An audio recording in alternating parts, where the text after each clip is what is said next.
खूबसूरत से जंगल में चिंकी मैना अपने दो बच्चों के साथ रहती थी। उसको अपनी सुरीली आवाज और सुंदरता पे बहुत घमंड था। वो दूसरे पक्षियों से कोई मेल जोल नहीं रखती थी, ना ही कभी किसी की मदद करती थी। उसके इसी घमंडी स्वभाव के कारण दूसरे पक्षी उसके पास आने से भी हिचकिचाते थे। एक दिन चिंकी अपने बच्चों से कहती है, देखो बच्चों, हम लोग साधारण पक्षी नहीं हैं। हमारी जितनी सुरीली आवाज इस जंगल में किसी के पास नहीं है और हमारी सुंदरता से तो पूरा जंगल जलता है। इतने सुंदर हैं हम और हमारा खान पान भी सबसे अलग है। माँ, मैंने देखा था, वहाँ तोता और बुलबुल बहुत प्यार से रहते हैं। जंगल के सभी पक्षी कितने प्यार से आपस में रहते हैं। हमसे तो कोई मिलने भी नहीं आता है और आप भी हम लोग को किसी के पास नहीं ले जाती। अरे कोई प्यार नहीं है, वो सब सिर्फ दिखावा करते हैं।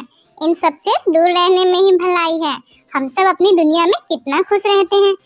एक दिन नन्ही सी टूनी उड़ते हुए आई और चिंकी मैना के घोंसले के पास आकर बैठ जाती है। उसका मन उस पेड़ पर घोंसला बनाने का था। टूनी चिंकी से बोलती है, मेरा नाम टूनी है।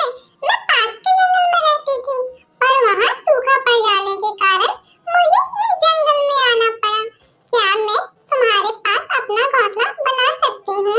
तुम मेरी दोस्त बनोगी? तुम मुझसे दोस्ती करोगी?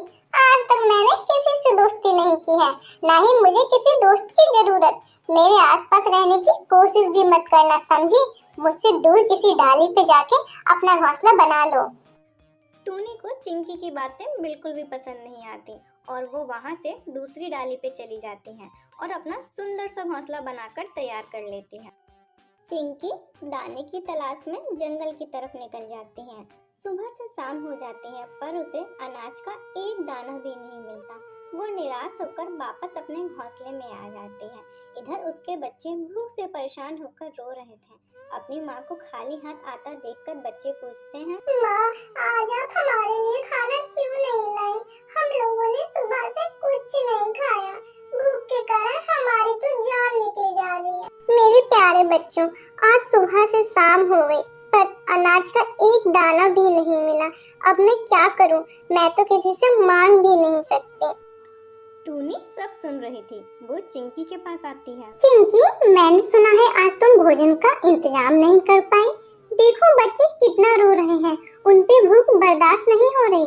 मेरे घोंसले में बहुत अनाज है, तुम चाहो तो मैं अनाज लेकर आ जाऊं? नहीं नहीं, हमें तुम्हारी मदद की कोई जरूरत नहीं है। मैं अपने और अपने बच्चों का इंतजाम कर लूंगी।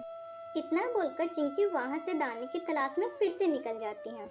टूनी पे बच्चों को रोता देखकर रहा नहीं जाता और वो बच्चों के लिए ढेर सारा अनाज ले आती है।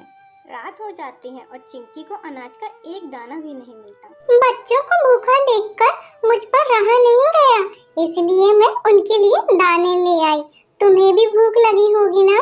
तुम भी खा लो, मैं चलती हूँ। चिंकी टूनी से कुछ नहीं बोलती। टूनी अपने घोंसले में चली जाती है और वहाँ से चिंकी को अपना दिया हुआ अनाज खाता देखकर बहुत खुश होती है। अगली सुबह दोनों भोजन की तलाश में फिर से निकल जाते हैं। टूनी जल्दी घर वापस आ जाती है। टूनी अपने घोंसले में आराम कर रही थी कि तभी उसे चिंकी के बच्चों की चीखने की आवाज़ सुनाई देती है। वो जाकर देखती है तो उसे पता चलता है कि चिंकी के एक बच्चे का पैर घोंसले में फंस गया था। वो उसकी मदद करती है और उसे निकाल देती है। तभी चिंकी वहाँ आ जाती है।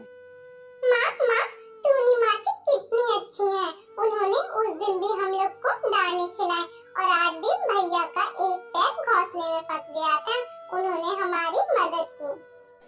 टूनी, तुम बहुत अच्छी हो।